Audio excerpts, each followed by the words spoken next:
In life, we always have to take decisions that concerns money, and even with good intentions, it is very easy to make money mistakes. But the worst part is not just the mistakes you are making, it's the opportunities that you might be missing. The exciting news is it's never too late to bounce back from these mistakes, and it's never too early to learn how to avoid them. Hello, welcome back to your number one finance and real estate channel. On today's episode, I will be looking at 10 money mistakes you must avoid at all costs and how to become good with money. Number 10. Going without a plan or a budget. One common money mistake is not having a budget or a plan. As the saying goes, failing to plan is planning to fail. This also applies to money. A well-drafted budget is your roadmap to achieving all your financial goals. It can be broken down to the establishment of SMART goals, which is specific, measurable, achievable, relevant, time-bound, and all the investment and saving strategies that will make it possible. Taking out the time to go see a financial planner is often recommended for a great start. Your budget is basically a laid-out plan on how your income will be allocated every month. An ideal budget is one that covers your needs and ensures that you are living within your means, as well as taking care of your wants, debt repayments, and future investments. A tested and trusted budget rule is the 50-30-20 rule. 50% of your earnings should go for your needs such as housing, car, healthcare, etc. 30% of your earnings for your wants such as entertainment, etc. and 20% of your earnings for your savings, debt, repayments, and investments. You can decide to be flexible with this rule depending on your total earnings, goals, and the level you are in your career. If you can afford to allocate more than 20% of your income to savings and investment, you can stand to gain more on the long run. Number 9. Making major purchases without comparison shopping. Have you ever thought about the fact that you hardly shop around when it comes to recurring expenses like your car insurance? However, it will pay you a great deal if you review your accounts before renewing it again, and comparison shopping can save you hundreds of dollars a year. Even if you want to remain with the same company, go through your coverage again and see if you are carrying more insurance than you need. Number 8. Maintaining unused services and memberships.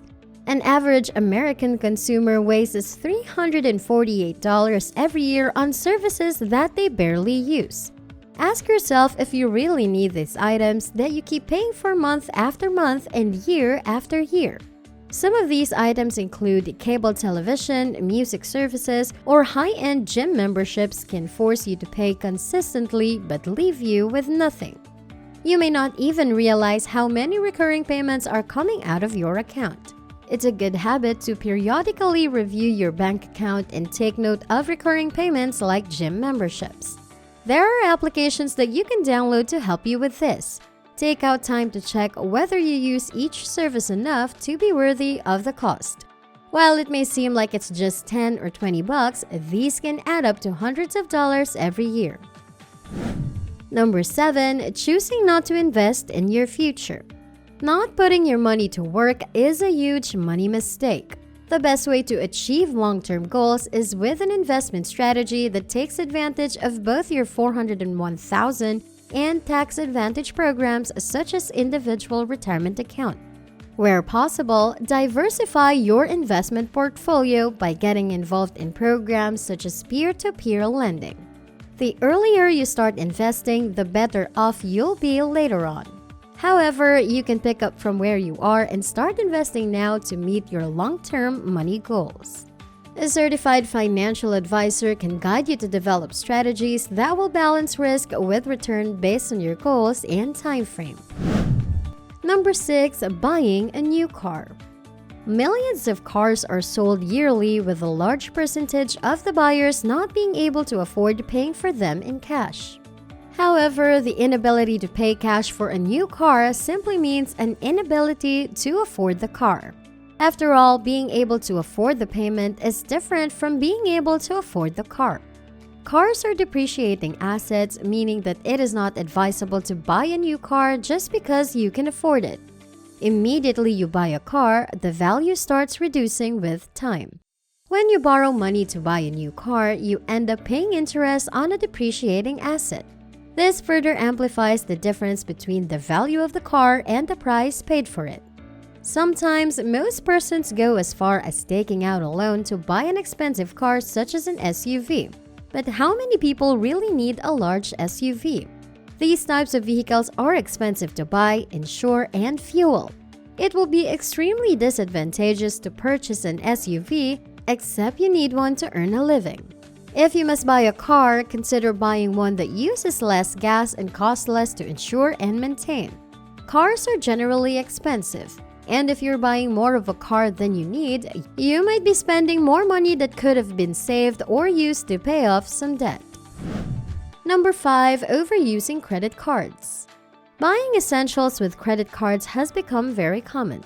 This means paying double-digit interest rates on gasoline, groceries, and lots of other items that would get exhausted before the bill is completely paid.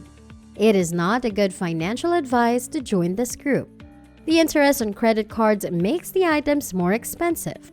On the other hand, using a credit card means spending more than you actually earn. Most adults even fall into this money trap of accumulating credit card debt.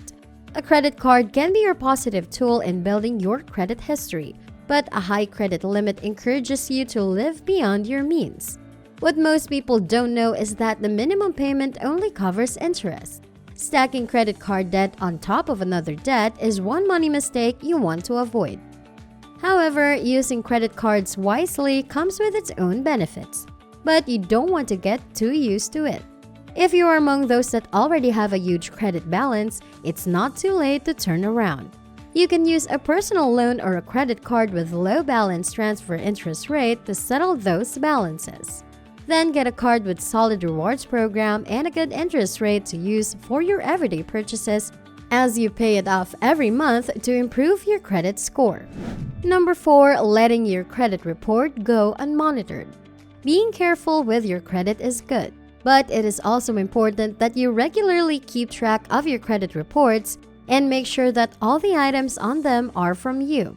Identity theft has become a very common crime, and it's also possible that the credit bureau could make an error that would reflect on your credit. You can request for your credit report from the credit bureaus once every year, and also challenge any items that do not really add up, and this will be investigated by the credit bureau. Number 3. Automate, automate, automate.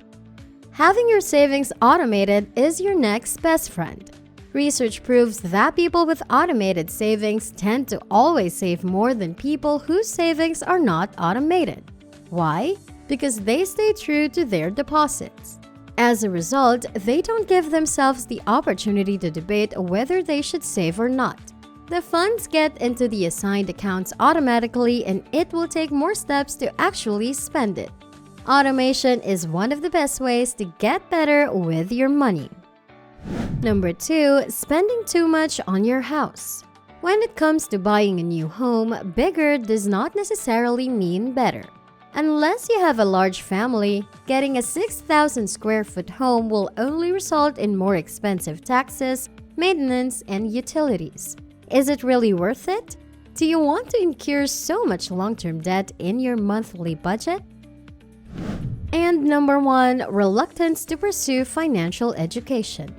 Schools hardly teach people how to manage their money, so most people only have the information that their parents have taught them and what they learn by themselves. It's easy to believe that you can handle everything yourself, but by learning more about money and best practices, you could avoid many money mistakes and find your path to becoming good with money. You're already doing so by watching this video, and I am glad that you are here and taking the steps to learn. In this age and time, there are many free ways to learn how to be a money maestro. You could watch videos, read blogs, or listen to podcasts. Whichever one you choose, educating yourself is the best way to avoid making money mistakes. Thank you for watching this video to the end, and for that singular action, I have a bonus point for you. To avoid falling into the trap of overspending, start by reducing the little expenses, because it is these little expenses that later turn out to become huge.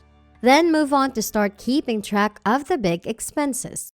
Think carefully before adding new debts to your list of payments, and bear in mind that having the ability to make a payment is not the same thing as being able to afford the purchase. Making mistakes helps us to learn. However, learning from the mistakes of others is always the best. I hope that our list of 10 money mistakes to avoid helps you thrive financially. Thank you for watching, and remember to like and share this video if you haven't done so. And to get more inspiring videos from us, stay connected by subscribing now. Thank you and goodbye.